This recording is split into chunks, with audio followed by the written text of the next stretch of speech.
So hello there guys, and welcome back to a brand new episode of the DNF1 Podcast. I hope you guys are doing well.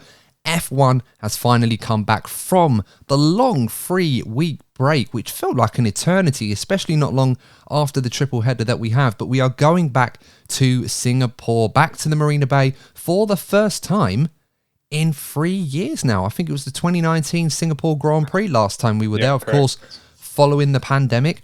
Last time we were there, Sebastian Vettel was driving a Ferrari and was the race winner, the final win of what looks to be a very illustrious F1 career, and of course coming to a very somber and sad ending, but plenty of memories, including the last victory out in Singapore in 2019. May we get another surprise like that? Unlikely, but you can never rule Seb out at any point. So who knows? We may get a wonderful surprise on his final return to Singapore. And as often, many F1 fans have enjoyed the Singapore Grand Prix, and it feels great that we're going to be going back. One of the jewels in the F1 crown this season, a race that a lot of drivers certainly want to win, and plenty of opportunities for some new faces to add their name to a very illustrious roster, one of which will be the favourite for this weekend and potentially a double world champion by the end of it, Max Verstappen, who will obviously look to try and seal that in style. Can win the World Championship this weekend, but of course he will have to win that race before any other permutations go his way, so we'll have to wait and see. Just a quick shout out, of course, guys. Thank you so much for those of you that send in your reviews to the show, whether they be positive or constructive. We always appreciate that. And as something we want to carry on with this show, we want to give shout outs to those of you that give us an extra special review, a 5-star review. So just to look through the list now, so we have a nice 5-star review from Apple Podcasts. So thank you to Sailor Nina, saying that she really, really loves the show, loving all aspects of it. Nice 5-star review. So thank you so much, Sailor Nina, for giving us a 5-star review. And of course, guys, if you want to shout out on the DNF1 F1 podcast on a future episode, all you got to do, give us a nice 5-star review on Apple Podcasts. If you give us one on Spotify or another podcasting platform that we're not able to see, unfortunately, because of the way those platforms are set up, please do send them in to us on your favorite social media browser, whether that be Instagram or Twitter, for example. Let us know and send us a DM, and we'll be able to give you a shout out if you follow us on a different platform or if you follow us on YouTube as well. Of course, thanks for the ongoing support. And if, of course, you do watch us on YouTube, make sure to hit that like button and subscribe to the channel, as we're chasing 1,000 subscribers. We want to try and get there by the end of the season. So with your support and help, we can certainly get very, very close to achieving that milestone. Joining me on this episode of the DNF1 F1 podcast, the DNF1 team back in full flow again. We have Courtney Pine and Lee Wallington joining me once again to offer their expertise and insight, and of course predictions for the Singapore Grand Prix this weekend. Fellas, hope you're both doing okay. Of course, some newer surroundings for myself owing to my current circumstances. Obviously a lot nicer background, a lot nicer podcasting studio than what I'm used to in the past, and of course hopefully that will improve in the future with a bit more additions. But first things first, how are you both doing? Are you looking forward to the Grand Prix this weekend? Courtney, how about you? Yeah, it's been a long old break. You're right, Adam. I definitely second what you said. It feels like it's been forever. But I'm very much looking forward to the Singapore Grand Prix. For me, the Singapore Grand Prix is everything that a street circuit should be. You know, you always get good qualifying sessions from it, but not only the qualifying. This is a circuit that differs from Monaco, because not only do you get a fantastic qualifying session, you also get brilliant races. There's always drama. I think Singapore was sort of, in the last few years, had its own iconic F1 moments. You know, we saw the moment with, controversially, with Nelson Piquet Jr. And then fast forward a few years later when Sebastian Vettel and Kimi Räikkönen famously crashed into each other, and Max Verstappen in a race which kind of put a big dent in Sebastian Vettel's title hopes. I can see your face there, Adam, thinking about that moment. But these are the kind of moments that have been created from Singapore within a short space. Starting in 2008? Yeah, many years ago. 2008 was the first time. But I just believe that the Singapore Grand Prix is everything that a street circuit should be, and I'm very much looking forward to this one. Yeah, I very much agree with that. It's certainly one that flourishes in the elements, whether it's, I was going to say sunny, but it's a night race, of course. I think, was it the first night race F1 had? I think he Yeah, was. it was. Yeah, Yes. he was. Yeah, it was. And obviously, night races have been a bit more of a less exclusive hallmark, I should say, in F1. Of course, it's something that was introduced back then. Many fans, ourselves included, really took to it and really enjoyed the concept. And it's been rolled out to a few other venues. But of course, nothing will quite beat a night race at Singapore on the streets. As you mentioned, Courtney, some great memories, of course. Not forgetting, of course, that incredible qualifying lap that Sir Lewis Hamilton, I should say, as often sometimes I might forget, a few years ago, really pushing the car to its absolute limits. And Singapore really is one of those circuits where I think drivers do feel that they can push the cars to their absolute limits. And it's a real thrill, particularly at qualifying, where we get to see that in full flow. Lee, of course, joining us as well. How are you doing? And are you looking forward to this Grand Prix this weekend? Yeah, I'm doing great. Thank you. I'm glad to see you got your green screen up and running. It's an illusion. Yeah. But yeah, the 3-week break, they should just call it what it is and call it the autumn break. So you got the summer break, you have two or three races, and you have the autumn break. Put a factory shutdown in there for a week, and there you go. We've got another break. That's all we really need to do to change the 3 weeks for it actually is. So I'm really glad the race has come. Just quickly on Singapore, what both of you guys said. I mean, the night race was unprecedented at the time, but then obviously it made Bahrain better when they went to their twilight race. Obviously, you've now got Saudi Arabia, with Jeddah being the night race also. All we need now is a dawn race. We haven't got one of those yet.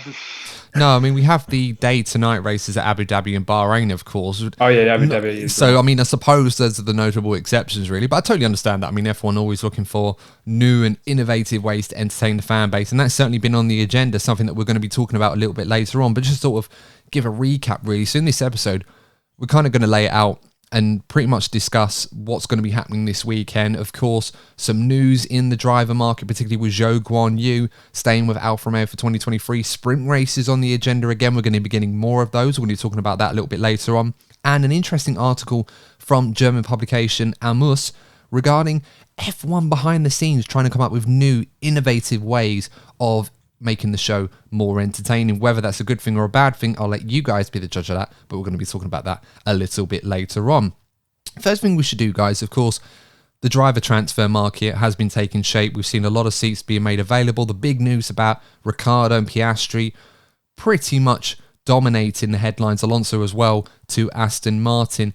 But behind all of that, and perhaps outside the mainstream, we've had the news about Yuki Tsunoda staying with AlphaTauri. Zhou Guanyu, a driver that we expected to stay on at Alfa Romeo whilst having a pretty decent rookie season, has been given that extra year contract. He will be staying with the team until the end of the 2023 season at least, which of course, from what we understand from the latest calendar that's been published for 2023, will grant him an opportunity to race at his home race in China next season, which will certainly be very interesting. The first Chinese driver in Formula One driving at his home Grand Prix certainly is going to be a sight that F1 will be hoping will go off very successfully when it comes around. So guys, first things first, what do we think about the news about Alfa Romeo retaining Zhou Guanyu for next season? Is it a good move for the team and driver? Does Zhou deserve to stay on a very competitive grid? It must be said, a lot of talented drivers very much scrambling for a seat next season, and Zhou Guanyu, whilst perhaps not one of the drivers under pressure, has obviously got a lot still to offer, perhaps in the eyes of Alfa Romeo. What are your thoughts on this decision, guys? Courtney, let's go to you first. Yeah, I was. Look, I'm going to be honest. I was very sceptical when Alfa Romeo announced they were going to be taking on Guanyu Zhou. I wasn't impressed by his form in the junior categories, but since he's joined F1, I think he's been a very solid driver for the team. He certainly exceeded my expectations, and I think a lot of people have been pleasantly surprised by his form. I was, as I said, I was very sceptical. I only thought that he was in F1 because of the, for marketing reasons, but he has well and truly earned his place in Formula One, and next season's going to be very exciting for him. And I was talking about Yuki Tsunoda in the last episode, and about how he's going to sort of create more of a fanfare. Not that he really need it at Suzuka because they're F1 mad as it is, but it's going to be interesting next season to see see how many people turn up to the Shanghai circuit, because I really do like the circuit. The only problem with the circuit is the fact that they don't really fill the seats. So it'd be interesting to see if the Guanyu Zhou effect is a good thing for the circuit itself. Yeah, it's a very good business decision. I think, F1, not suggesting that F1 sort of collude and collaborate with Alfa Romeo in terms of influencing a decision to retain Zhou Guanyu. Obviously, the plan would have been for both parties to actually have Zhou Guanyu on the grid for next season when a Chinese Grand Prix was going to be able to rejoin the calendar. Of course, the plan was to have it this season, but owing to what's been going on with the pandemic, it's been quite difficult to try and stage a Chinese Grand Prix for a few years after it was the first casualty of all the races on the calendar when COVID was first a thing a few years ago. We obviously don't need to go into the details of that.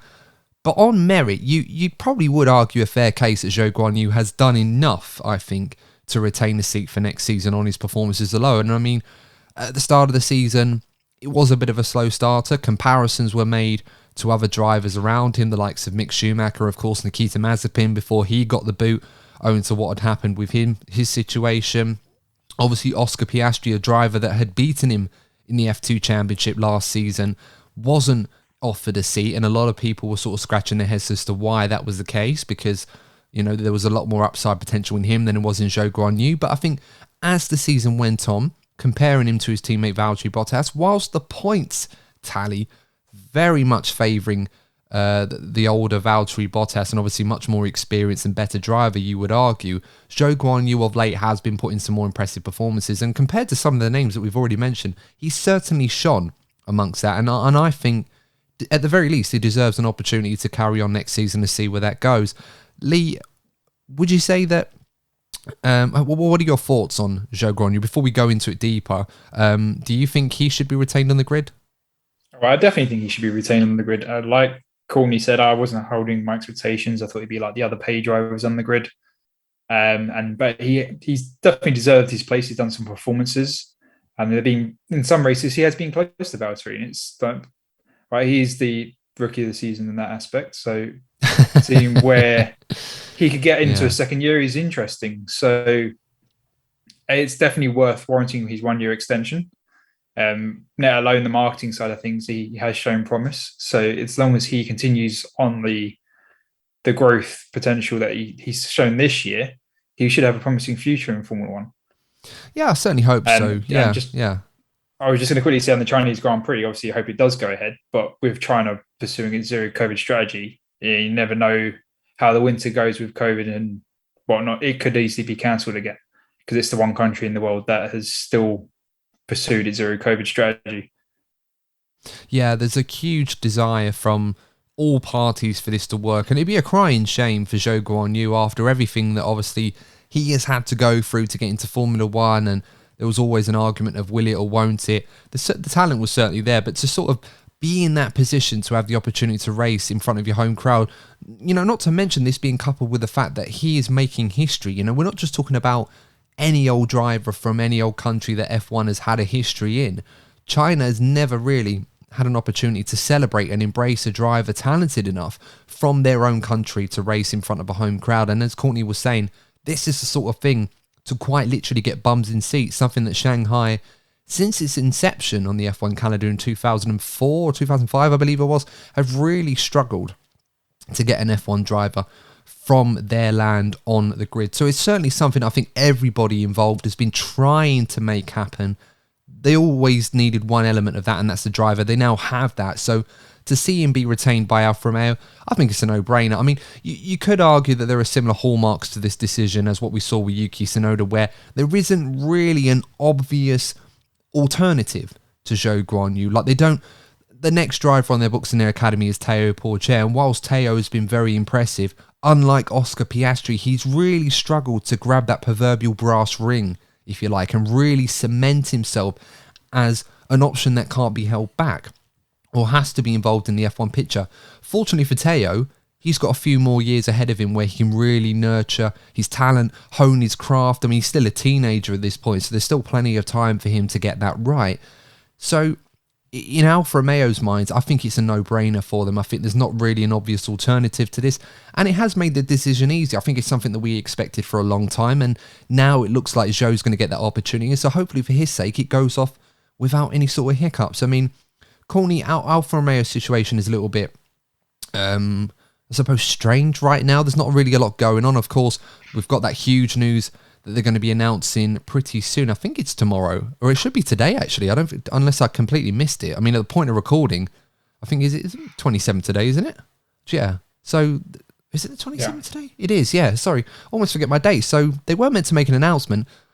I'm guessing it must be related to Zhou. Yeah, it must be Zhou Guanyu. That must be the announcement. So, I completely missed that altogether. So, ignore that.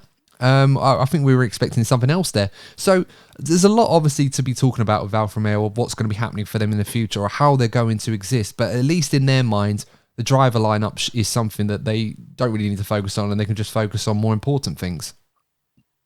Yeah, I don't quite know where Alfa Romeo are going in the short term. I think long term there probably will be a rebranding. But yeah, I can't see them making too many waves in terms of their competitiveness in the coming seasons. But they got themselves a sort of reliable and steady driver pairing, which kind of sums up Alfa Romeo's identity in the sort of F1 grid at the moment. You know, they don't really excite. They sort of turn up, get enough results. They're the equivalent of like a midfield team in the Premier League. They're like a Southampton. You know, they do enough to stay up. They don't really do enough to sort of challenge the top four in the, for the Champions League, European places. They just do enough. They just do their own business and sort of end the season and then go again the following season. So with that kind of driver lineup with the quality that they have, I feel the driver pairing they have suits them perfectly. Yeah, I think that's a fair comparison. I knew you were going to say Southampton. Literally, I've known you for so many years, and that is the team that I knew that you described as sort of compared to Alfa Romeo. You know, it's there, not exciting, but, you know, it does the job, and they make the best of what they have. Of course, no disrespect to Southampton, of course, or Alfa Romeo in that regard. It's never really a bad quality to have, really. They always seem to meet their expectations, whether they're high or not. So, yeah, I think I'm looking forward to seeing what Zhou Guanyu can do next season. Obviously, with that year of experience behind him, we might see a bit more potential coming out, and obviously the opportunity to race in front of a home crowd, especially one as large and as exciting as the Chinese crowd will be, no doubt. It's certainly going to be something to behold, and certainly a great spectacle for Formula One as a world championship. Now, guys, next thing we should talk about being F1 as a world championship. The number of races we're going to be having on the calendar is obviously going up to 24 next season. We're also now going to have more sprint races. The FIA World Motorsport Council have approved that F1 is going to be having 6 sprint races, that is, on the F1 calendar next season, which will, of course, will mean 6 sprint races on top of the 24 main races we have. We don't know what those 6 sprint races are going to be, or where they're going to be, more importantly. So what do we think, guys, about this one? Because this is something we expected. F1 have really been trying to push sprint races as a way to generate more entertainment for the fans. And I think to some degree, there is an element of success that you can attribute to what we've had so far with the 3 that we've had last season and the 2 that we've had so far and the 3rd one that we're going to be having soon. I'm not quite sure how I feel about having more sprint races. I'm not quite sure this is the way forward. But F1 will do what F1 wants to do, regardless of what the fans are sort of reacting to this in terms of F1 fans or personnel involved in F1, whether working in the teams or not. So what are we thinking on this one, guys? Are we happy about this decision, or do we feel that this is just something F1 are just going to push despite what everyone else is perhaps saying about it at the moment? I mean, I feel the sprint races have been more successful than we thought they were going to be. Like, it's very similar to the Guanyu Zhou situation. I was very skeptical, very dubious whether they would work. Generally speaking, they have worked fairly well. Obviously, the people at the top of F1 have been very vocal about the fact that with these cars being able to follow each other a lot more, we should get more entertaining sprint races. I think I do like the fact they're doing a phased approach to it. They're not just making every single race a sprint race. They're going to see how successful it is. But I'm going to stick with like my original thought when they first announced sprint races in the first place. that it all depends on which circuits they do it on. I'd like to see them try a sprint race on a circuit like Spa, because obviously, you know, we see the overtaking opportunities happen sort of along Radion, for example. So it does depend. I don't want them just to chuck sprint races into certain circuits just for the sake of it being a gimmick. I think you want to sort of see the sprint races aid the race weekend in general. Yeah, that's always the important thing. I mean, the sprint race ultimately is meant to serve as a benchmark, if you like, or a sort of appetizer for the main race on Sunday. And of course, it does influence what the grid will be. And at the very least, you want that to be entertaining. I mean, 2021 was, by and large, I'd suppose F1 would consider that a success, probably more than the fans would have done. There were a lot of caveats involved in that. I mean, Brazil was a fine example with Sir Lewis Hamilton coming from the back of the grid all the way up to, what was it, P5, and then ended up going on to win the race on Sunday despite the grid penalty that he had. And, you know, you had some good races this season. I mean, the Imola race, the sprint race, was pretty good. You had a nice little battle between Charles Leclerc and Max Verstappen. The Austrian race, not so much. But not every race can be, you know, one to put in the history books as a classic, really. I think that's just the nature of not just sprint races, but with classic races as well. I mean, we all remember France in 2020, a race that we will all remember, but just don't ask us to recite anything from it because it was an absolute snooze fest by comparison. But that's what F1 is sometimes. Sometimes you get something amazing. Sometimes you get something that you just fry in the bin and just, we don't talk about it going forward unless you're on a podcast like this, for example. So it's really something that I think F1 are still trying to find that right balance. I'm certainly not going to say no to more racing over practice sessions, and I think a lot of F1 fans will certainly agree with that. I just feel that with the current constraints, like the cost cap, for example, and how difficult that has been for some teams to manage, not all of them, of course, some higher spenders than others, and the reliability factor as well.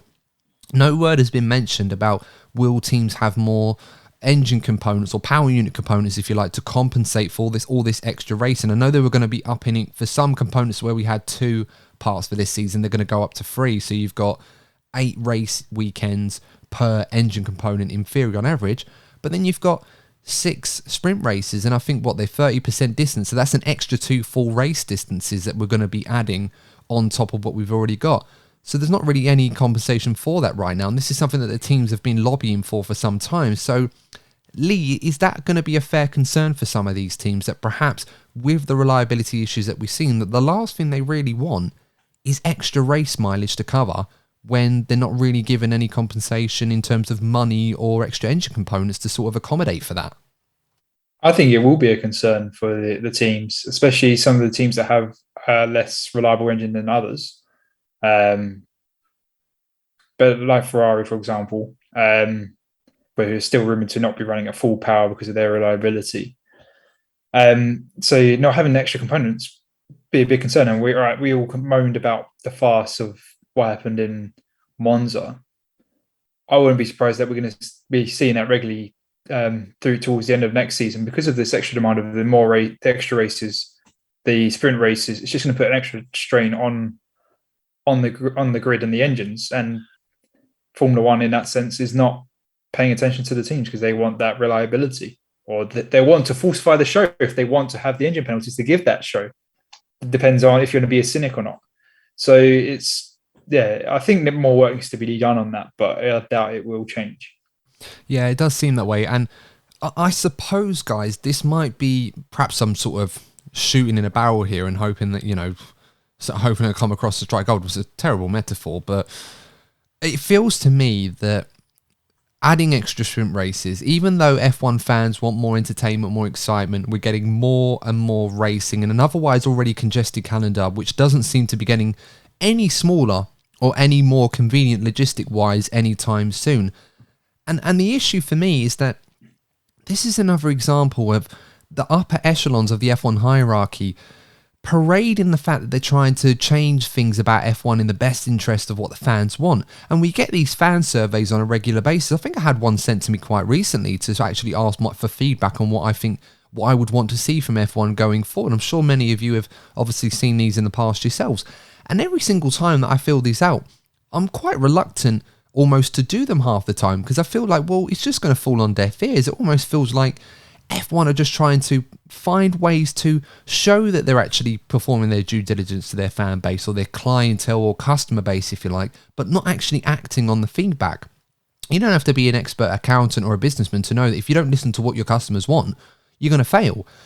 As a business, F1 is obviously quite unique in that regard as a sport. They can almost do what they want and the fans will tune in, or at least the hardcore will tune in, and this new wave of fans that have been coming into the sport over the last few years. But, you couple that with some of the race venues that we're going to, or some that have been neglected from the calendar, the sprint races going up instead of actually being less racing going on, or to try and make the weekend a bit better. Also, another thing as well, not having new teams involved in F1 or more seats available for drivers. Stefano Domenicali saying the priority is not about getting more teams on the calendar when there's a clear intent from certain people like Mario Andretti, for example, with his team and a few other interested suitors which don't look like they're going to be on the F1 calendar anytime soon. For me, I think there's a real growing concern right now that F1, as I already mentioned already, is not listening to its fan base, and if anything, it's kind of going about this by saying, well, look, we know better than you guys, so no matter what you say, we're going to do what we want to do. I mean, surely right now that's not going to sit well with F1 fans. I mean, monologue aside, guys, Courtney, I know you look like you're itching to get weighed in on this, so I'm going to give you the floor here to sort of let down your thoughts to us. What do you think? I think that F1 in general has... I know I've probably said it so many times in this podcast, but there is a real conflict of interest within F1 as a sport. Of course, there's the entertainment factor, but then there's also, the pragmatic sort of, the engineering aspect of it, which is a core of what F1 is.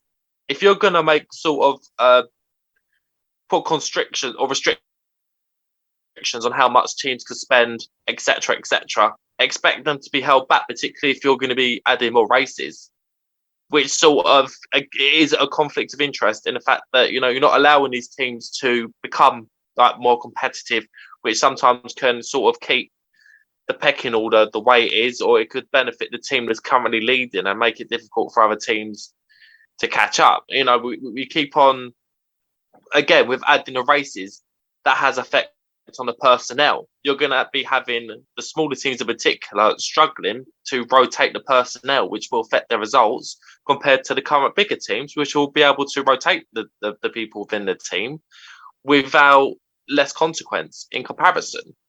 And it really needs to, it's not going to happen overnight. But I think the people at the very top of F1 need to understand the sort of spine of what the sport is about and try not to sort of change the elements of that spine just for the sake of entertainment, because it's been going on for years. We've been talking about the designs of the cars. We tried DRS, we tried KERS, they've tried so many things. We've had gimmicks at times, like the qualifying. Do you remember the old qualifying system in 2016 that lasted for like 2 races? Oh god! And it was so bad that they stopped it. Yeah, they just stopped it after a couple of races. And you just need to understand that there are 2 different things happening within this sport, and it does seem that the people at the top are in denial about that. It's like, oh well, we can make it more entertaining.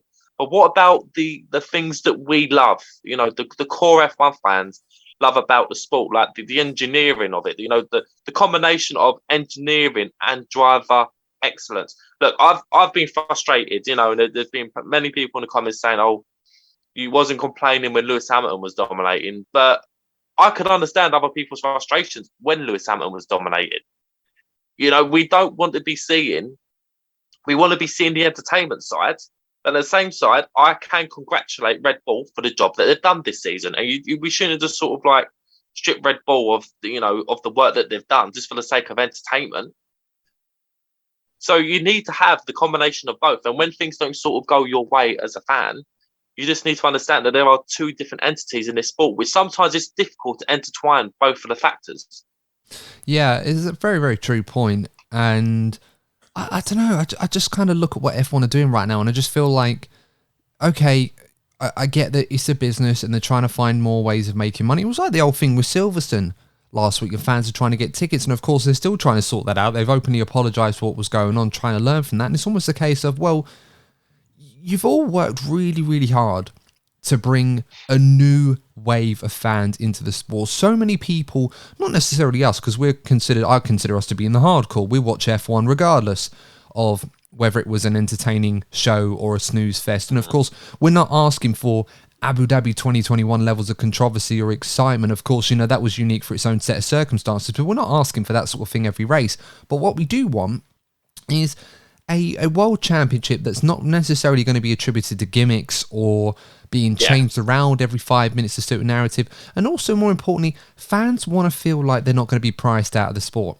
I think one of the most amazing things about Formula One is it's a sport which allows so many people from so many different backgrounds or interests or cultures to come together in one arena, if you like, an outdoor arena, mind you, but one nonetheless, and just celebrate the world's fastest motorsport, enjoy themselves, and escape from other things that they have going on in their lives for a couple of hours or for a weekend where they can just enjoy something as pure as motorsport.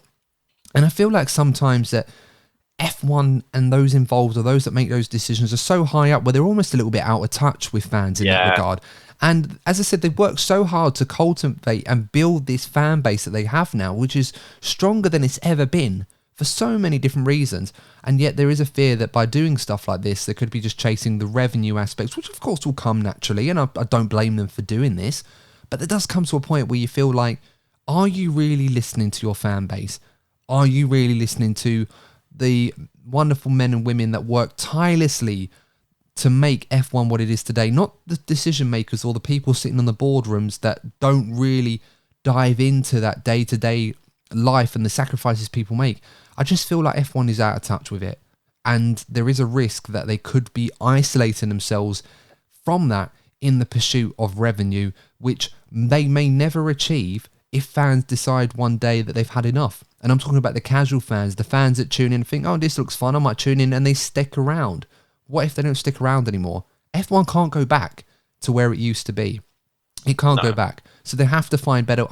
I'm not sure that this is going to work, but I'm certainly not going to say no to less practice sessions or more racing. But I just think a fine balance has to be found here.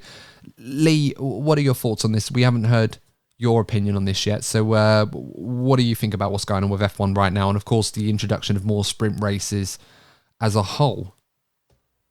Well, firstly, on the sprint races, I think overall this season's been better than last season. I think that giving them more points has made them the risk factor for the overtaking and get involved potential of an accident damage to your car has made it more worthwhile, made the race more interesting. However, I still feel that they don't add that much to the weekend. It's not a gimmick, but you need to, like Corny said, you need to have the right circuit. And I feel like this year, for example, I don't think Austria was the right circuit for a sprint race. I think it'd be much better if they put it at Silverstone like it was last year. So it's finding the right circuit, and obviously it's test and trial. As long as they don't put a sprint race around Monaco, that one should be obvious not to do. That's on my bucket list. With Formula One, I wouldn't put it past them of making that mistake. But it feels like, as you said, they're not listening to the fans and what they want. And I feel that the sprint race probably needs to change a bit more and refine, which is still a process, an ongoing process. Like before we came on air, you suggested about having a qualifying for the sprint race and then still have a qualifying for the main event. For me, that probably is better than what we have now, because then you get double the excitement in a weekend. You just have no free practice. You get out the car, your P1 is qualifying, bam, there you go, be done with it. And then P2 is your sprint race, bam, there you go with it. And no practice at all, and it's action. That'd be amazing. Yeah. That'd be a lot more enjoyable to watch for the weekend. You get a lot more money, viewing time for your money, especially if you're there at the venue. But it's just not quite right as a finished product. But I think Formula 1 will get there. Well, I certainly hope it does. It has to, surely. It's rough around the edges. Yeah, I think that's the best way to describe it. Like the core is okay, but yeah, it's just refining it. And I agree with a pair of you that it would be good if you had very similar to the what they do in F2. Just sort of it needs to have more of an impact over the course of the weekend. But then on the flip side of it, you don't want to take away the importance of qualifying. And, we're going to go into a few ideas that people at the top of F1 have going forward.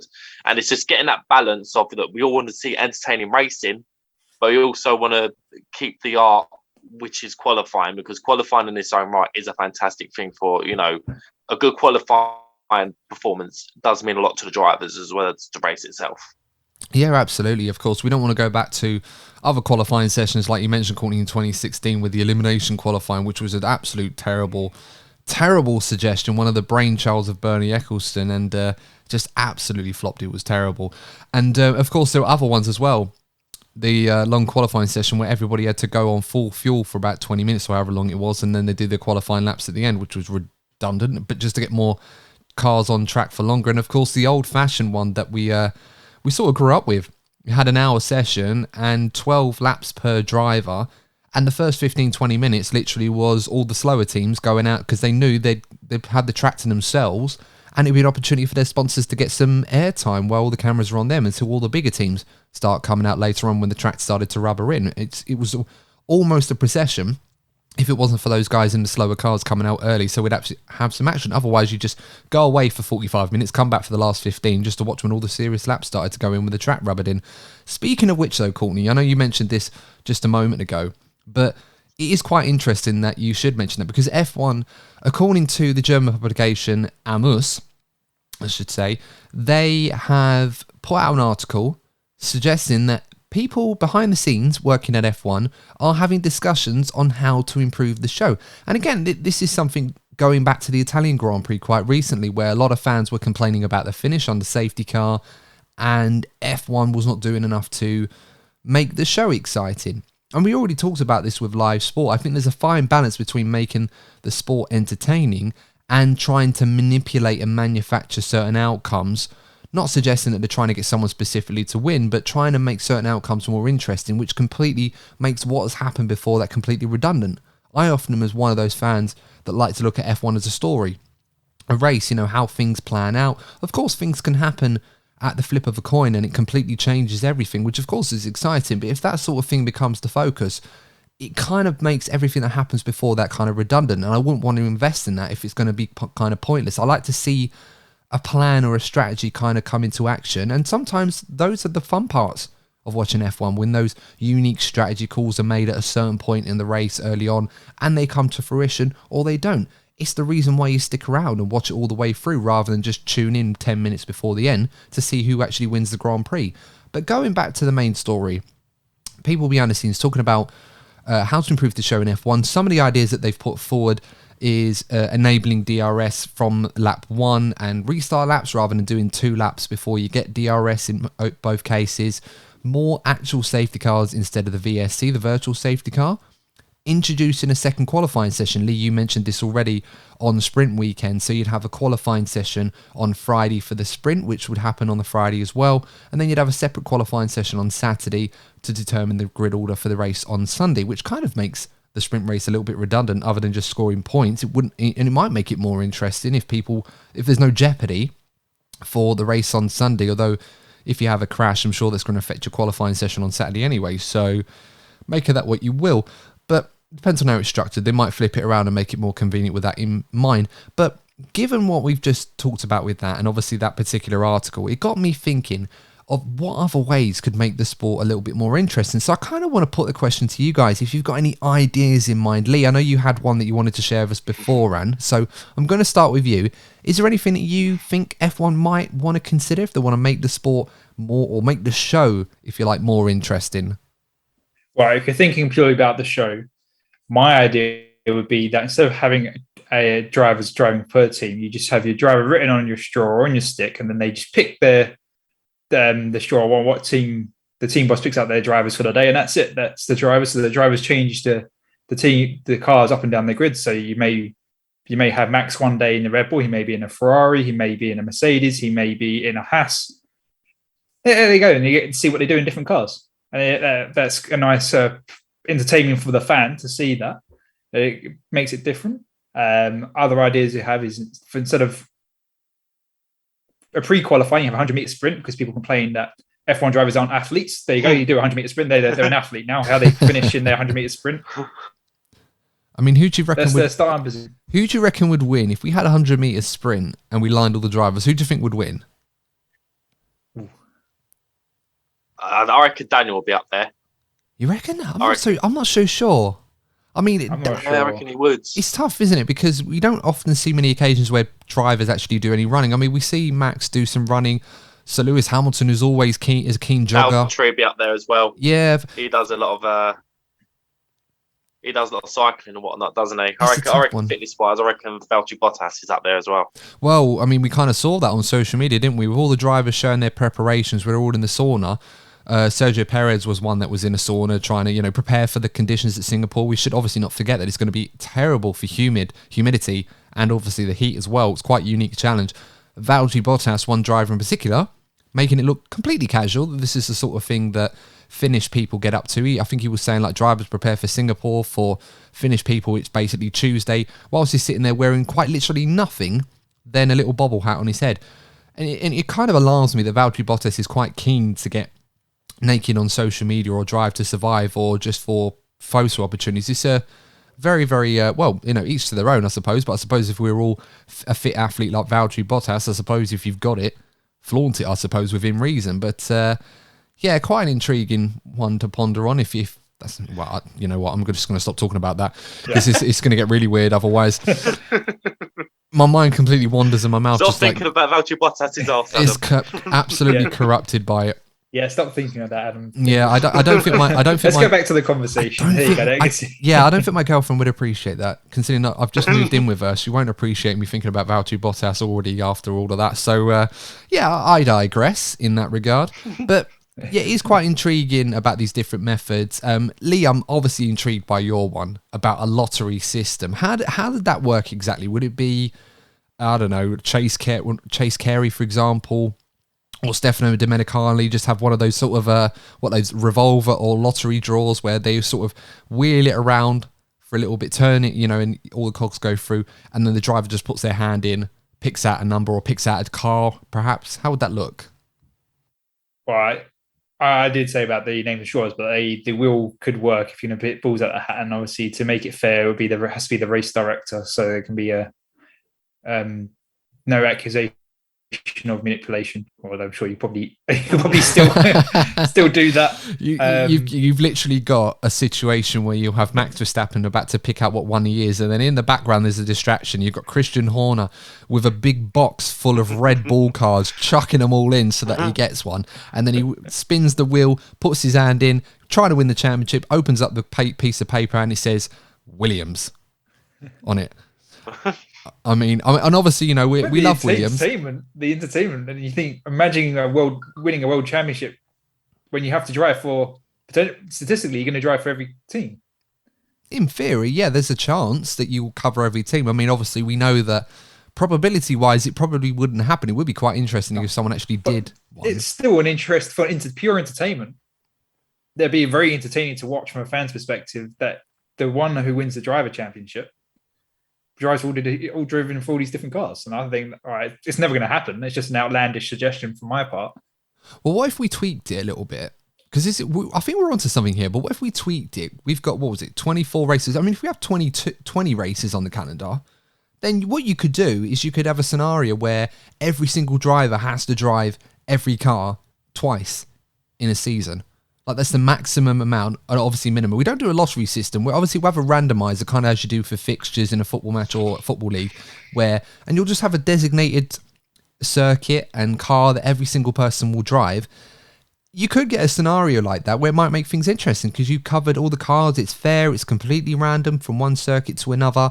So you never really know what car you're going to have at what circuit. You just got to hope and pray that if you say, for example, you draw Ferrari and you think, oh, that's quite decent, drive a Ferrari, might get a good result, that it's one of the weekends where they actually don't have reliability issues or strategy problems. The last thing you want is to pull Ferrari and then your engine blows up and then you're like, great, Charles may like that. It means he can spread the pain.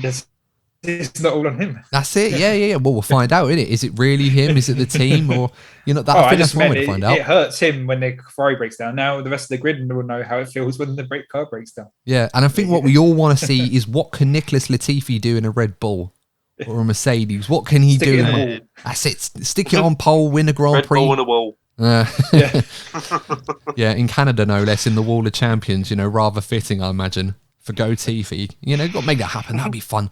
Courtney, what about you? Any ideas to make the sport a bit more interesting? It's honestly completely out there.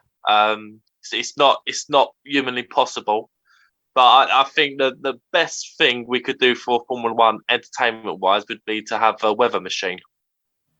Ooh, so you just be going along, this race isn't ready. Bam, rain. Chuck some hail in, maybe. Obviously, nothing too dangerous. I think a weather machine, because look, we see how sensitive Formula One cars are to changing weather conditions. The most entertaining thing about Formula One, for me, is changeable weather conditions. So if we're able to sort of, again, the teams that have no idea, nor the fans, obviously not too gimmicky, the unpredictable weather conditions would be perfect.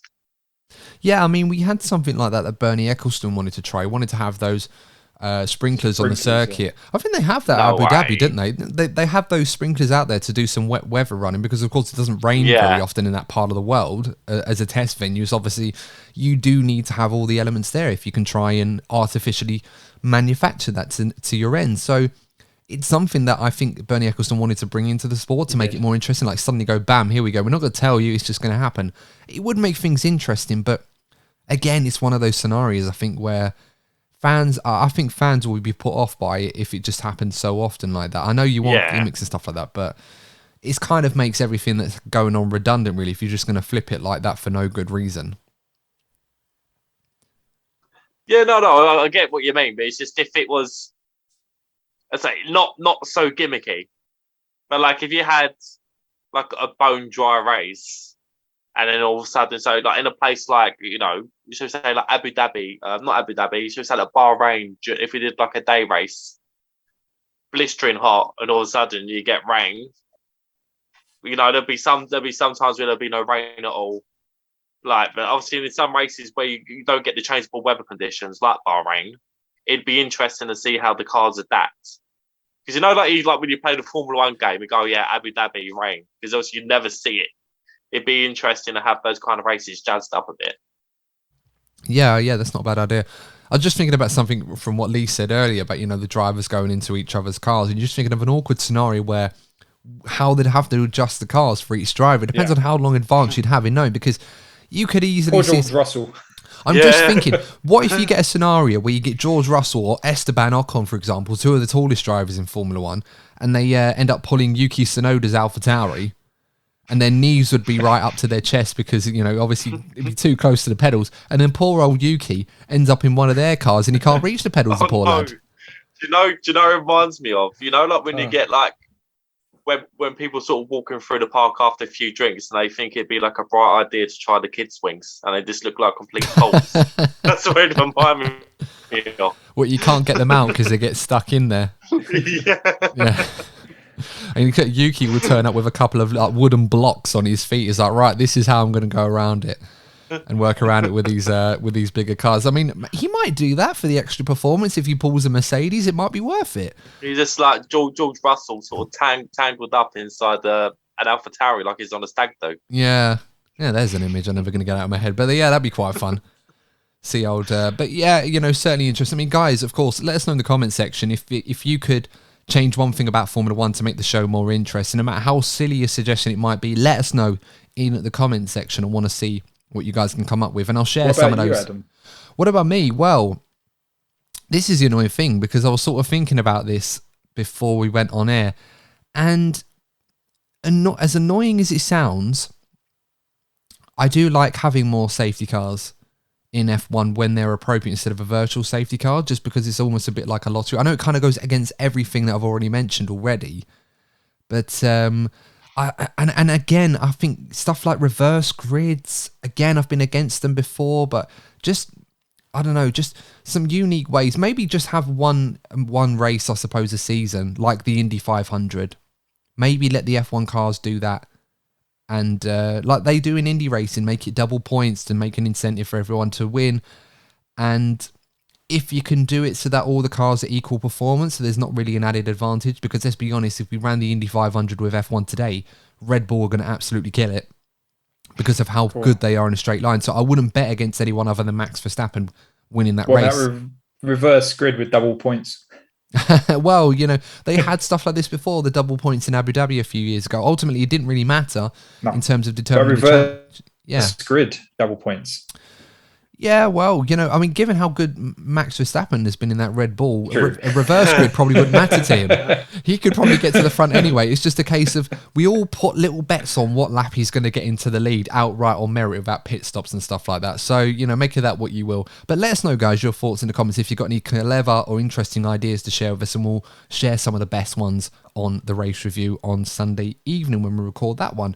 So, guys, I think we need to talk about the race itself. One quick news point as well. Nicholas Latifi announcing with Williams that he's not going to be staying with the team for next season. Obviously, a big message went out on his socials after being with the team for 3 years. His F1 career looks like it's coming to an end at the end of the season. Are we surprised about that one? And, you know, what can we say, really? I mean, it was a good effort. He certainly had a good go at it, but ultimately has not quite been good enough over the last few years to really justify staying on the F1 grid any longer, really. Yeah, I think when it comes to Nicholas Latifi, you know, he's been at the sort of brunt of the jokes, particularly, you know, for us on this podcast. But he hasn't been good enough. I think sometimes when you see drivers that aren't good enough, I think we get particularly frustrated with them because we're seeing some of the other drivers from outside of Formula One not being able to get a seat. So sometimes we can vent our frustrations towards the, you know, the said drivers, should we say, the Latifis, for example. But at the same time, it hasn't been good enough. But I think the highlight for me, for all the wrong reasons, was the reaction to his sort of slamming to the wall, which led to the events in Abu Dhabi sort of taking place between Max Verstappen and Lewis Hamilton, and the amount of abuse and hatred that the guy got is an example of how it can go too far. You know, we're all for a joke when it comes to the drivers, but I think some of the behaviour towards these drivers at times, particularly social media, it must have been horrible for Nicholas and his family. You know, it doesn't matter if you're sort of rich and you're living that dream. These are human beings, and they are affected by the things that are said to them. So I hope he's able to sort of live sport with his head held high. But yeah, I'm looking forward to seeing who replaces him, because you want to be seeing the best of the best on the F1 grid going into next season. Yeah, and I think ultimately that's what it kind of comes down to with Nicholas Latifi. I mean, this is a guy that's repeatedly said that this car is not good enough to be fighting for points and stuff like that. And to a degree, there is an element of truth to that. He's not exactly wrong, but when you've got Alex Albon constantly on the fringes of it, and of course putting in a few great performances in Spain and Australia where he got some big points there, and Nick De Vries on his debut just turns up at Monza and gets in the points after an impressive qualifying session, you really can't argue the case for Latifi that he's doing enough to stay in the sport. It's ultimately, you know, being outperformed by a rookie with hardly any experience, and obviously physically was absolutely struggling after the end of that race. Clearly there's a talent gulf between them two right there. And, you know, for that reason alone, I feel that you just have to say, well, it's not like he's not had a fair crack at this. He's had 3 years. It's not really going to get any better. Now's the time to try and find someone new. When there are drivers available and opportunities there, and Williams want to try and move forward, I think that is the best course of action. So all I can say is, you know, he's had a good go at it. Fair play. Good luck to Nicholas Latifi. And hopefully he'll find some avenues outside the sport. And there are plenty of them. I wouldn't be surprised if he ended up in IndyCar some point soon or something like that. Or maybe even Formula E. You know, there are certainly opportunities out there for someone like Latifi. He's a talented driver as well. You know, we can't just say, oh, he's absolutely rubbish or not even mid or anything like that. You know, he has got talent about him. It's just Formula One is so competitive and so tough that you really have to be at the elite of the elite. And some other drivers as well are going to be casualties to that this season, I'm sure, no doubt. And of course, we'll find out later on in the season. Lee, before we get into our predictions for this weekend and our thoughts on the Singapore Grand Prix, any final thoughts about Latifi? Any fond memories of his career? Fond memories. No, I don't have any, I'm afraid. I was going to say, don't try too hard. I mean, Adam, you dropped Lee in there, mate. I think for me, when he does his donut at the end in Abu Dhabi. Oh God! Well, yeah, that'll be a fun one. Who's going to join him on that one? I'm not sure if Sir Lewis Hamilton or Seb. Maybe he'll gate crash Seb's one, and he'll join Sir Lewis. Because obviously, I'm imagining a scenario here where we're going to get Seb, Lewis, and Fernando, as they did for Fernando when he did his. And Latifi just comes around the final corner because he's actually finishing the race. He's that far behind him, and he decides to start doing donuts with him and feel like I belong. Why not? I mean, surely you will. I mean, that would maybe there's inspiration. You know, if by any random chance that Nicholas Latifi sees this, bit of advice for you: if you see Seb, Sir Lewis, and Fernando doing donuts at Abu Dhabi, join in, mate. Yeah. Join in. You know, you're the. You know, it's not just about Seb. You know, you're leaving F1 too. You know, you should have your. You know, he's been in F1 a lot longer than some other drivers have done, so he deserves a bit of a send off. Why not? Yeah. In all seriousness, he deserved the chance in Formula One. I think he should have gone last year. I don't think he deserved the drive this year. But I don't have any highlights of his career. But I do agree with what Courtney said, that the abuse last year was really uncalled for. Even Josh Caputo said that Williams believed that's played on his performance this year. Right, he was never amazing Max Verstappen level, but his performance has deteriorated this year compared to the last 2 years. So I really think that Abu Dhabi's really played a lot on his mind, and it's just unfortunately put an end to his Formula One career because he just hasn't been able to get himself together after that race. And it is sad to see from a driver perspective. That's what's defined the end of his career in Formula One. Yeah, absolutely agree. I mean, look, we make jokes on this show about Latifi from time to time, and there's some other drivers as well. It's not just him. No. And a lot of people listening to this will probably hear what we're saying and probably think, oh, well, you guys are sort of canvassing to not be abusive to Nicholas Latifi, and yet you're making jokes about him like 5 seconds later. And that's a fair point. But there's jokes, and then there's actual proper vile abuse that gets...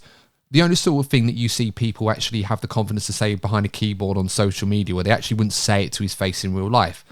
And that is never appropriate. That's never right. So, you know, despite all the jokes and everything else, that he can hold his head up high, say he had a good crack at Formula One, it just was a little bit too tough for him. But hopefully he goes on to have a flourishing career elsewhere. You know, he did really well in the junior categories, coming up through the ranks there.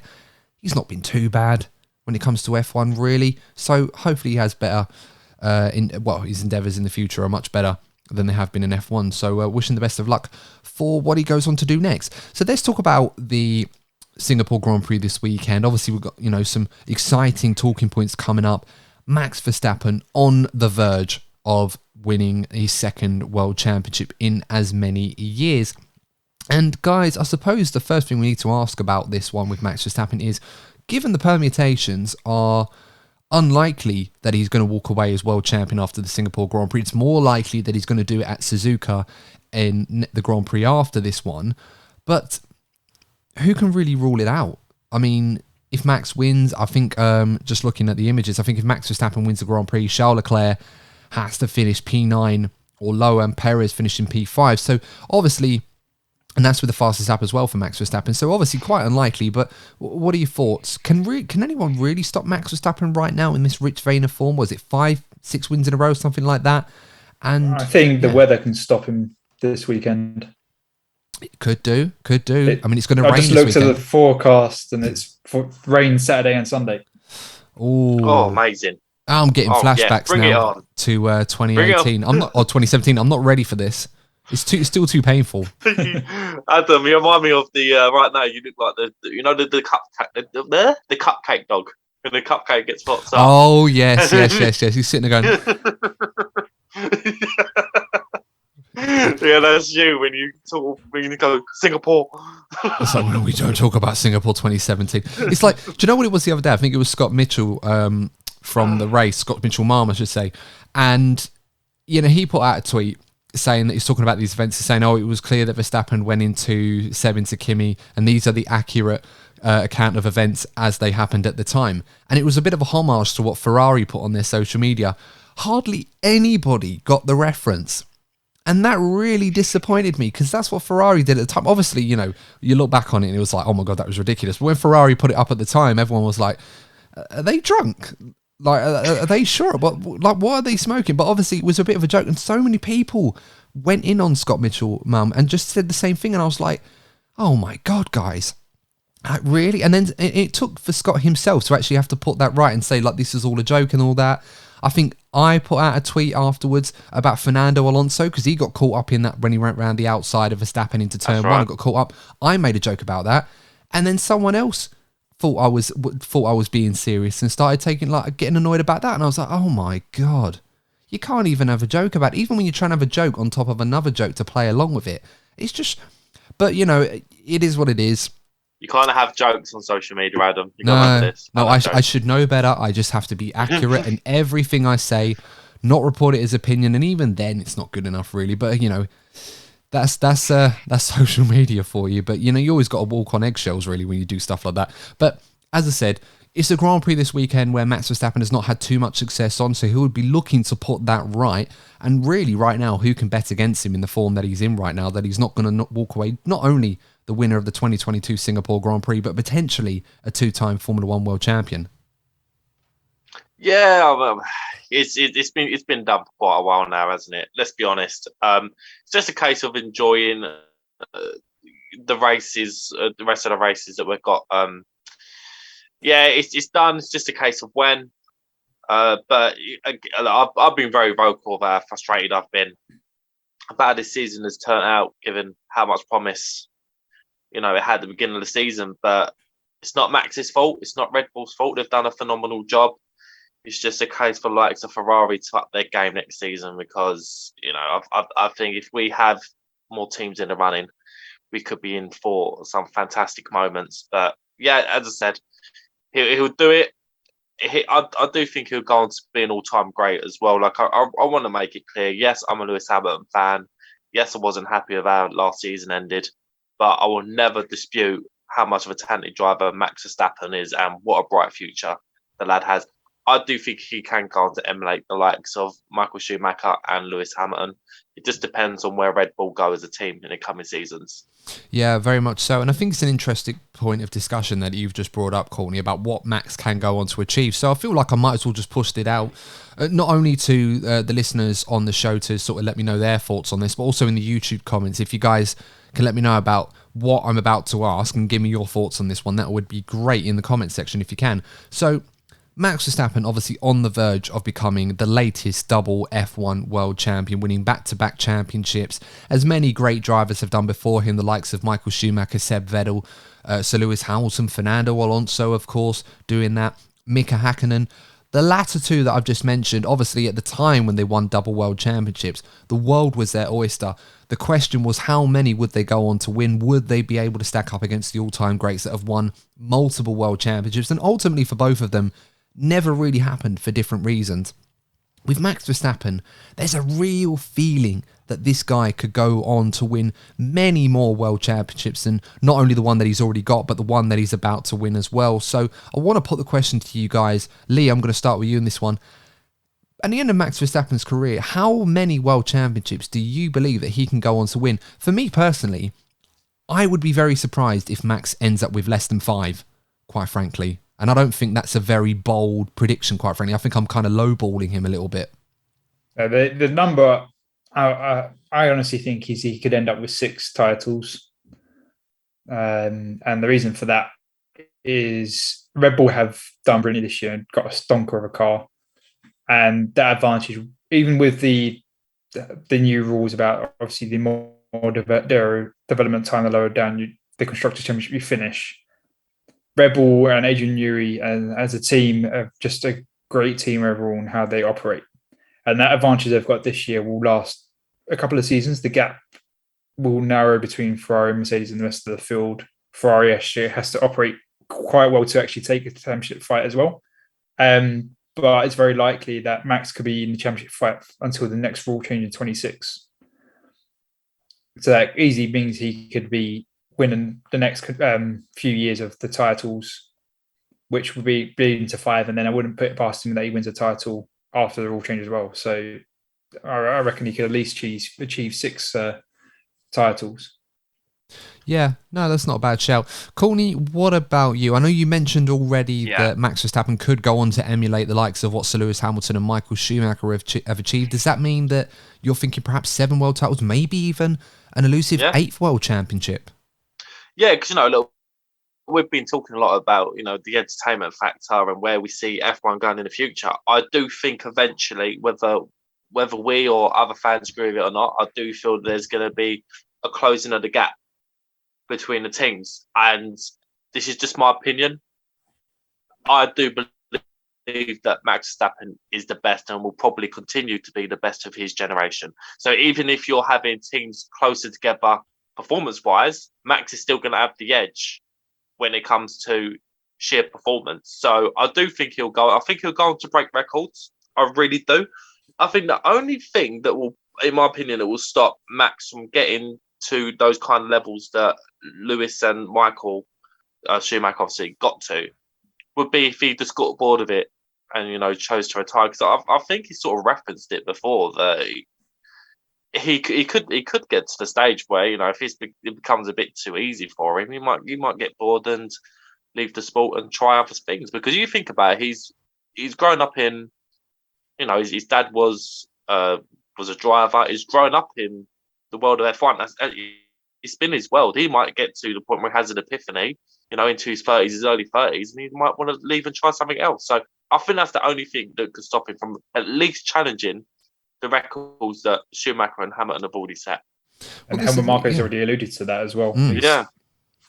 Well, no, this is it, isn't it? Because Max Verstappen's situation is very unique. He joined F1 when he was 16 years of age. His career started out in 2015, so he's been around for quite some time. There are only a few drivers on the grid I can think of, like the likes of Ricciardo, Vettel, Alonso, and Hamilton. I think off the top of my head, I don't know if there's any more than that on the current grid right now.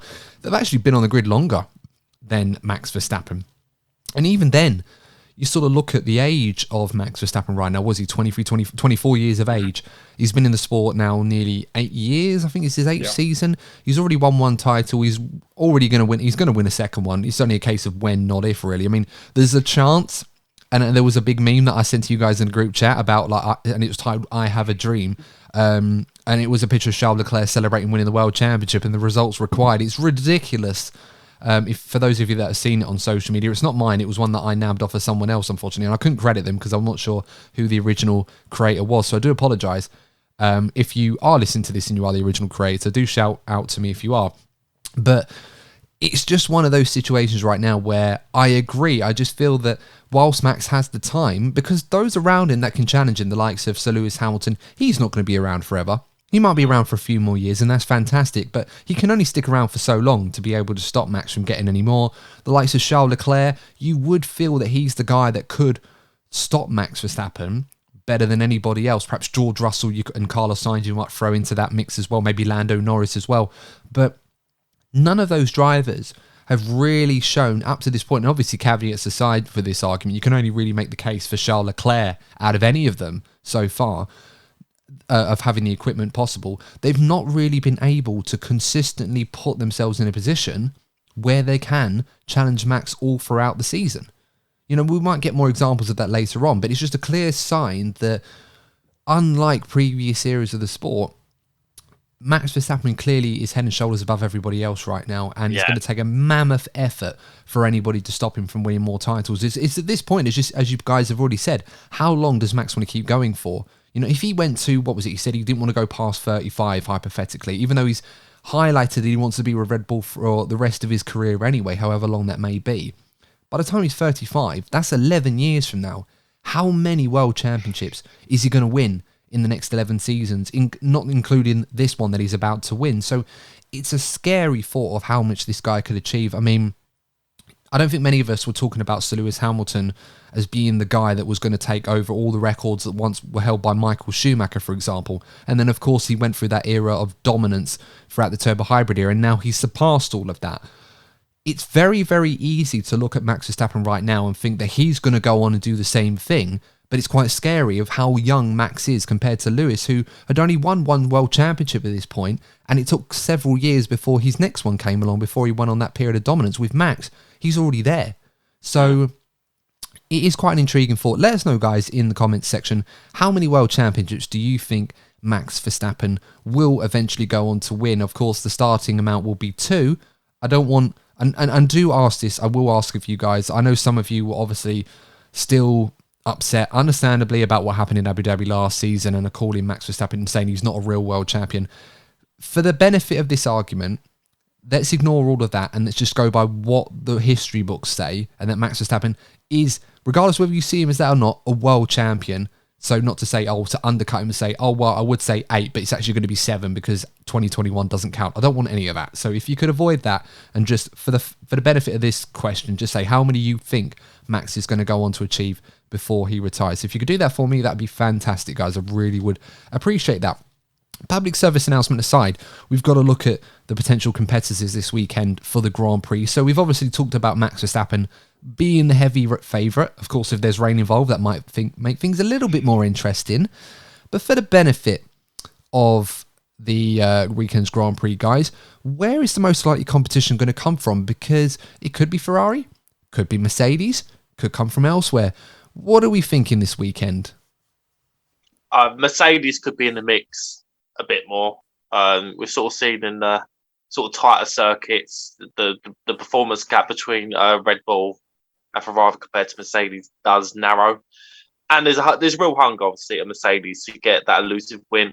Lewis hasn't, and even for the drivers as well, Lewis hasn't won a race yet this season. It'd be the first time, if he was go on with that to win a race, it'd be the first time he hasn't won a race within the season. And obviously, George is yet to win a race. So there's a lot of hunger within that team for various reasons to get the win. This is one of the circuits where you feel if they don't do it here, they're going to struggle at others. So I feel that it's going to be a big one for Mercedes. I think Ferrari, obviously, they'll want to break the sort of the form that Red Bull have been on. So there will be challenges, but I just feel it's Red Bull or Max's world at the moment. So I'm still going to put Max down as a heavy favourite. Yeah, maybe. Mercedes is quite an intriguing one because, you know, the qualifying performances of Mercedes have been very, very good of late. George Russell once again starting on the front row at the Italian Grand Prix last time out. Sir Lewis Hamilton, of course, taking an engine penalty, a whole new power unit in that race starting at the back, because Mercedes wanted him to have the best possible power unit he could have in that car for the following races at Singapore and Japan. They've cited these 2 races as Mercedes' best chance to win a Grand Prix this season. Certainly wouldn't bet against Sir Lewis Hamilton from achieving that. He is running out of opportunities this season to continue that record that he has, that impressive record of winning a Grand Prix in every season of his F1 career. No other driver has done that before, so it would be amazing for him to keep that going. And perhaps Singapore, with everything going his way, it might be the best opportunity. Wet weather as well might be an interesting challenge. And George Russell, we certainly can't rule him out either. Excuse me. Lee, what about you? Where is the threat to Max Verstappen going to most likely come from this weekend? I think the threat is going to probably be more Mercedes. Obviously, they got their hopes up for a reason, that they believe their cars can perform well.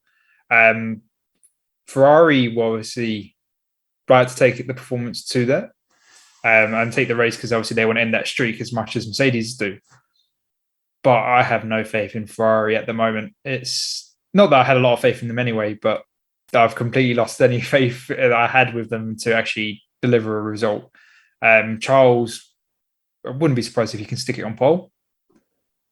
But the actual race result, I don't think it's going to be. I think Ferrari will probably fall away from the Red Bulls, and it'll be Mercedes being the closest challenger to the Red Bull victory. No, that's how I unfortunately see it going. Yeah, I mean, it's interesting with Ferrari because, Ferrari have come out and talked about some changes that they had to make following this new technical directive, which has clearly hampered their campaign more than probably anybody else at this point. The suspension has had to be stiffened to compensate for the changes they've had to make in the floor, and it's created a lot of tyre deg, something that they've really struggled with. It's still a quick car in qualifying. You could argue it's still the quickest car over one lap. Whether that is the case or not, I'm not so sure. Red Bull certainly have made some gains on that in that regard, but over the course of the race, there is a fair case that at some circuits, depending on where we go, that they are the third fastest because of the tyre deg situation that they have.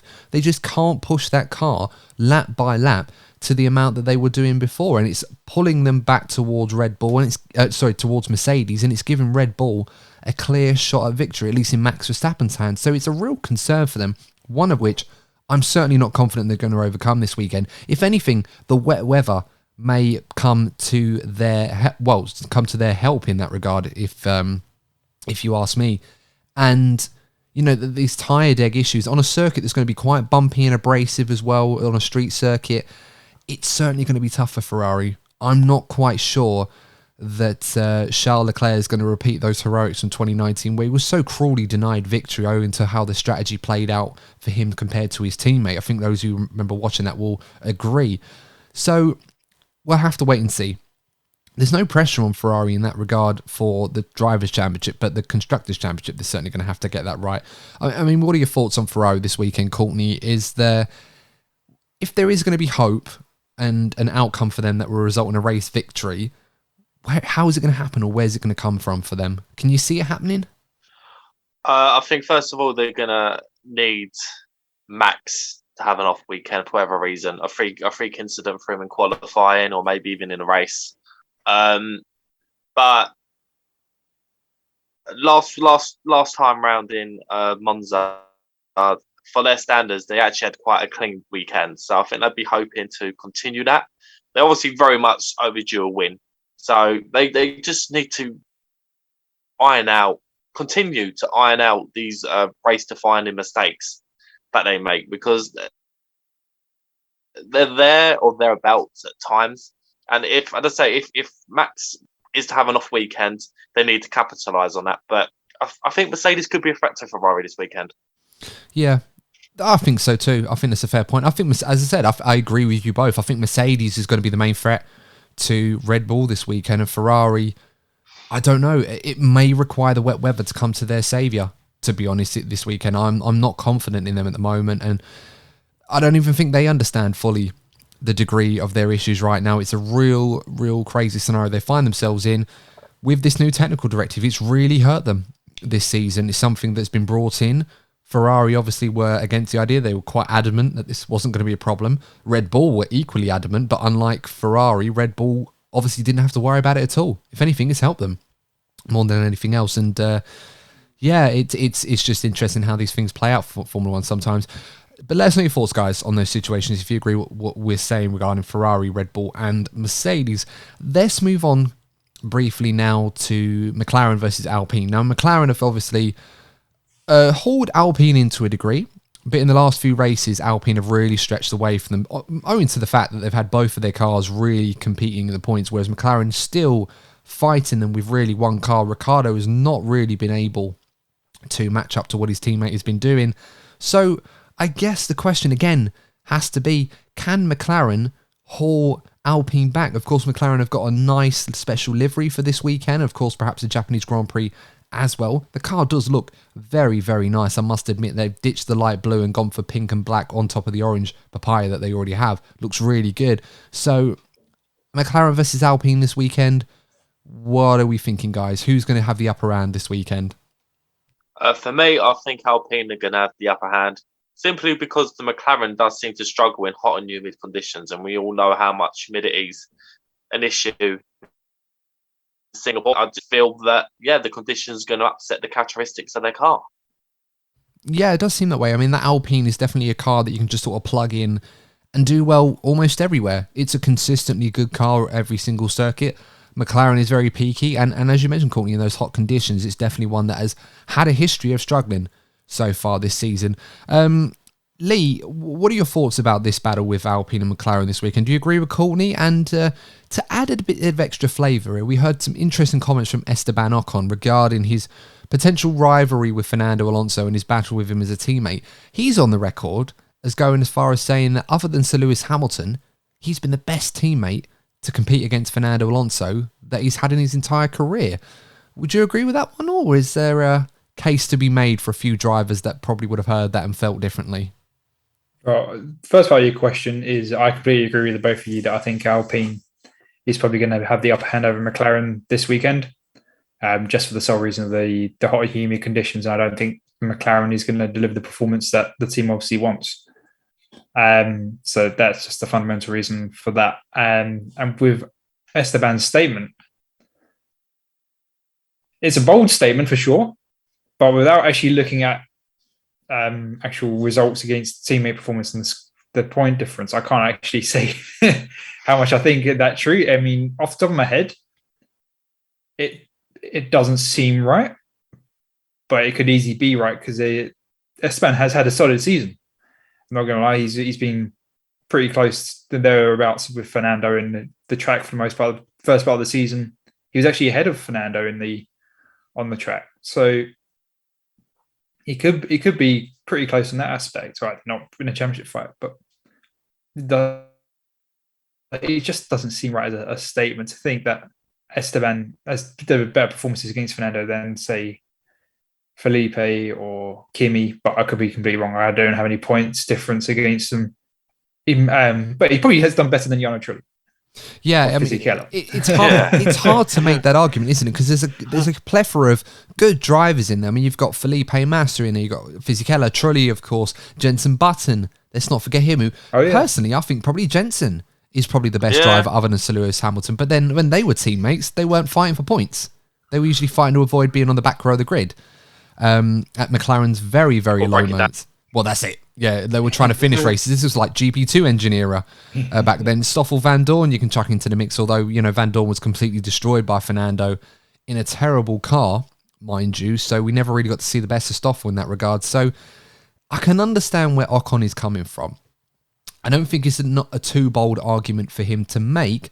The only caveat I would throw at him is that whilst he's saying that from a position where he's 7 points ahead of Fernando in the Drivers' Championship so far this season, Fernando has been clawing him back for most of this latter part of the season.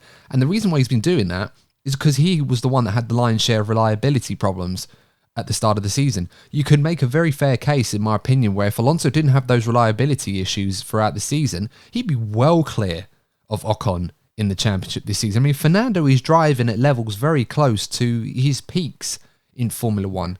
He's just going pole. Yeah, well, that's it. He's just going unnoticed, like the one in Melbourne or Canada, for example. He could have very easily been on pole position in those races, just missed out owing to reliability issues or just pipped to the post by one driver in a much faster car. You can't ignore that from Fernando. So we wouldn't be having this discussion between Alpine and McLaren if Fernando hadn't had those problems early in the season, which were not his fault. So it's a fair comment for Ocon to make, but I think you really got to take it apart and just say, well, look, let's be honest. You're only saying that because you're ahead of him in the championship. I think if the season... Be humble, Ocon. Well, it's not so much to be humble. I think it's a fair thing for him to say, but if Fernando didn't have these reliability issues, he wouldn't be saying that.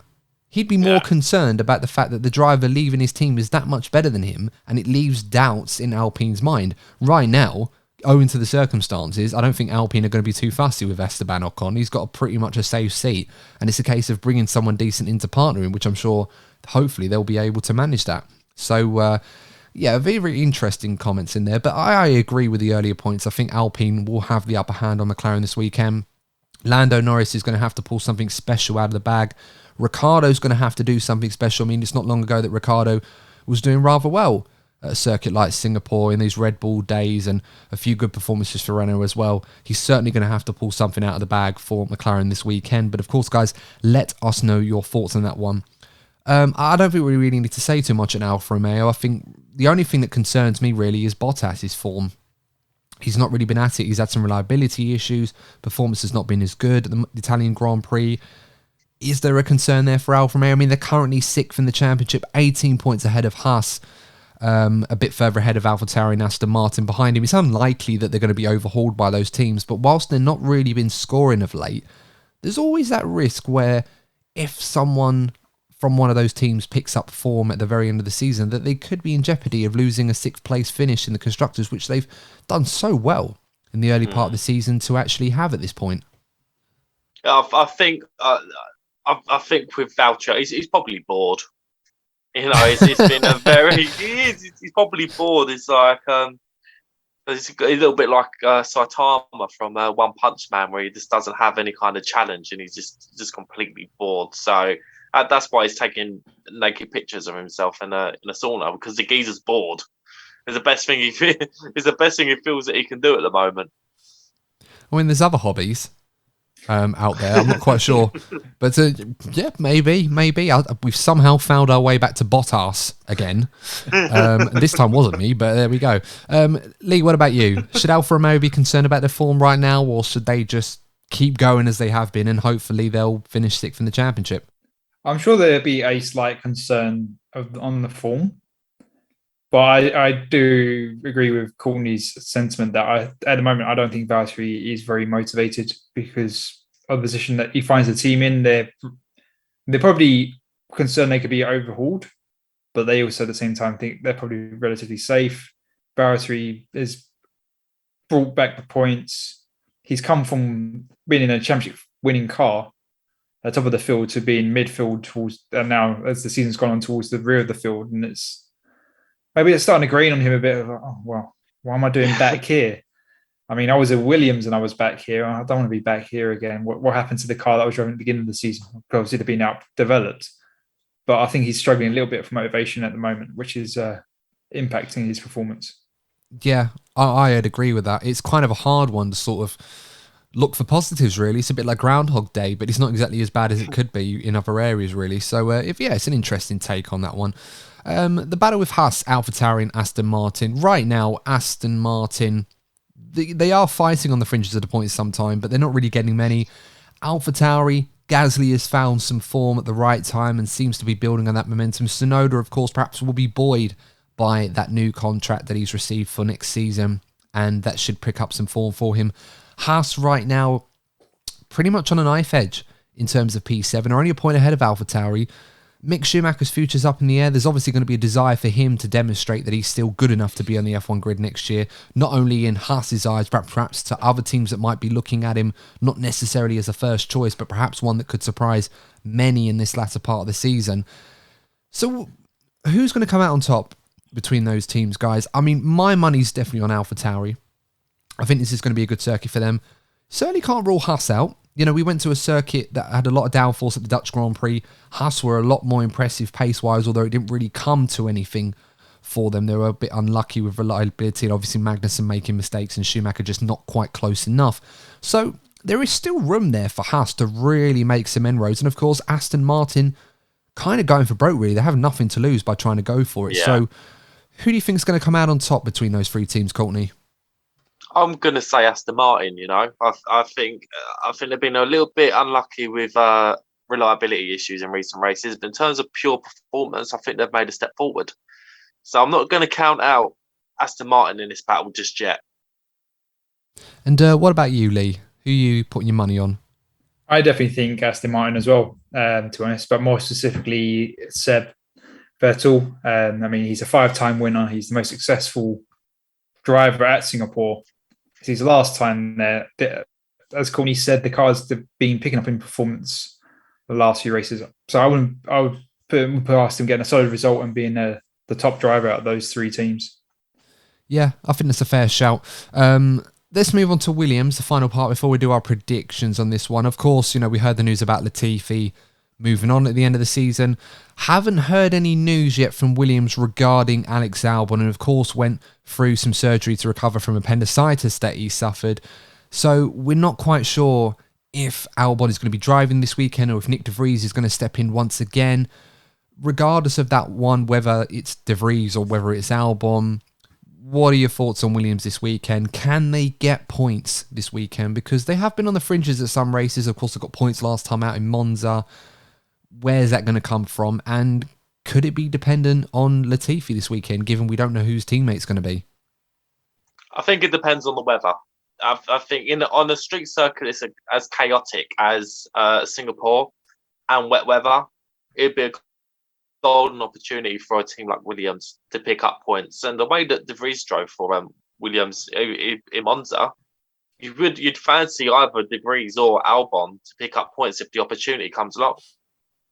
Yeah, very much so. I mean, I was just looking on social media for some updates on this, haven't found it, and I just stumbled across someone, I can't remember who it was, on Twitter, saying, you know, praise must be given to Alex Albon's appendix after, you know, going the way that he did, because that's allowed Nick De Vries to resurrect an F1 career out of it.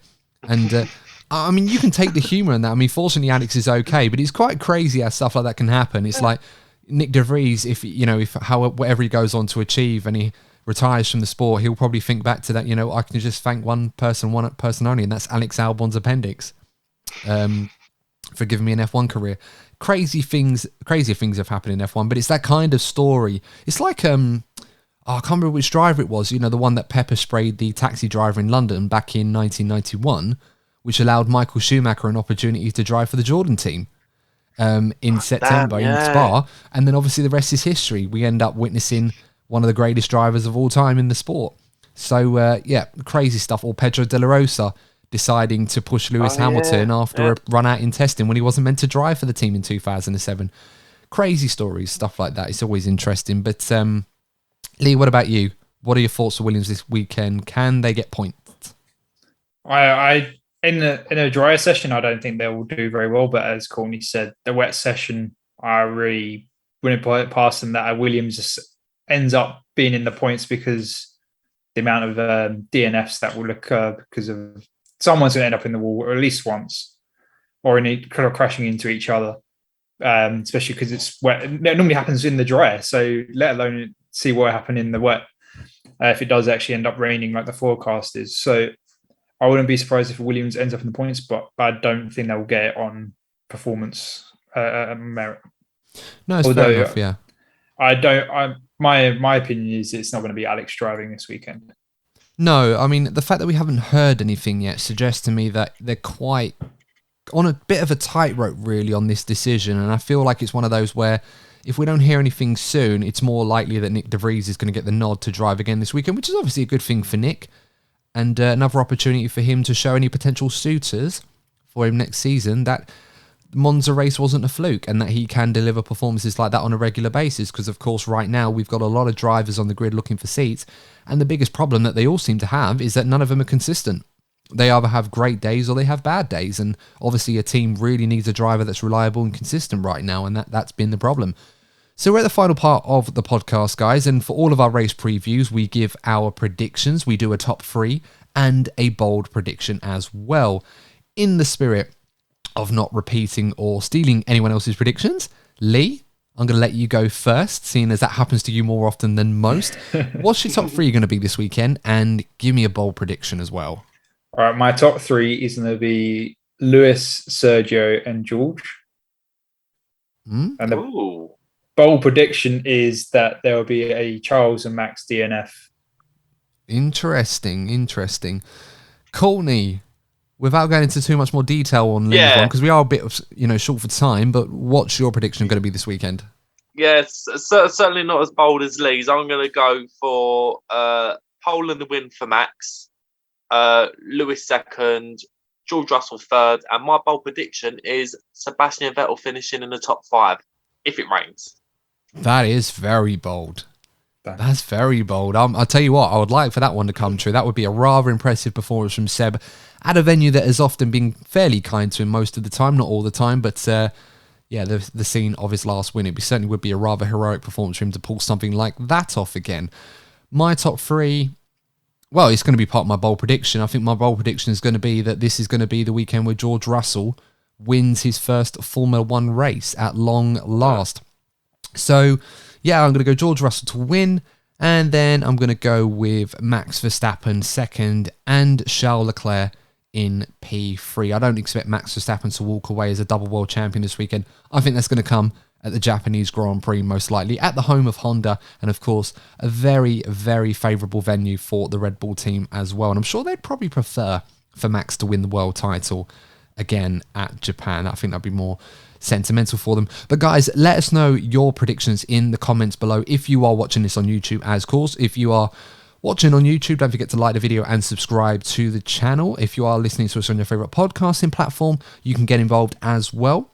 Leave us a nice review if you think that we are worthy of one. A 5-star one would be preferable. If you can, let us know if you have done that. We will give you a shout out, as we have done for Sailor Nina, in the next episode of the podcast. And of course, if you've got any suggestions for us moving forward, please do let us know, but please keep them constructive. But until next time, guys, please stay safe. Thank you so much for tuning in, and we will see you in the next episode of the DNF1 F1 podcast. And remember, if you're not first, you're probably DNF1. Thanks for watching, and take care. See you soon. Goodbye.